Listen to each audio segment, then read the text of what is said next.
के आएंगे, जो हम नहीं चाहते कि मुल्क में अफरा तफरी हो, लेकिन देखो हालात बहुत ख़राब है इसकी वजह से। सर इस्लामाबाद हाई कोर्ट में आज जो खान साहब के केसेस लगे थे अल शिफा हॉस्पिटल में ट्रांसफर करने के लिए, तो सर उसका क्या कोई नतीजा निकला, कोई केस लगा, क्या समझते हैं देखिए सर? नतीजा तो अभी परसों पता चलेगा किस किस्म का ऑर्डर करते हैं, लेकिन हम 15 मरतबा गए थे सुप्रीम कोर्ट केस के लिए।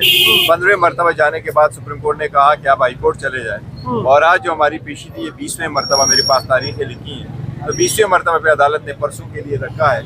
इसलिए अफसोस के साथ इत्मीनान तो फिर भी है, लेकिन इंसाफ होता हुआ नज़र आना चाहिए, दहलीज पे नज़र आना चाहिए। इंसाफ ही के नाम से खान साहब ने ये पार्टी बनाई थी 30 साल पहले, लेकिन लग यूँ रहा है कि 30 साल बाद भी इंसाफ का हसूल जितना आज मुश्किल है, शायद 96 में इतना मुश्किल नहीं था। सलमान लेकिन होना चाहिए ये। सलमान सफदर और लतीफ खोसा साहब कह रहे हैं खान साहब घर में ईद करेंगे, इस बात में कितनी सदाकत है? अल्लाह करे, देखो ना, ख्वाहिश तो अलग बात है, लेकिन इस वक्त जिस तरीके से सिस्टम को स्टॉल किया गया, सिस्टम तो हमारे लिए रुका हुआ है। मैं तभी तो कह रहा हूँ कि 20 मरतबा जाने के बाद हमारा केस लग जाता है, वो केस जिसमें 17 जनवरी 2025 को खान साहब को कन्विक्शन हुई है, और जुडिशल पॉलिसी जो अफ्तार चौधरी साहब लेके आए थे और गुज़श्ता 13 साल से उस पर अमल दरामद हो रहा है, हमारे हक में उस पर अमल दरामद नहीं हो रहा है। उस पॉलिसी के मुताबिक 35 से लेके 60 डेज़ के अंदर अंदर उस पर पैसे ले होते हैं, लेकिन आज तक उस पर ऑर्डर नहीं हुआ। ये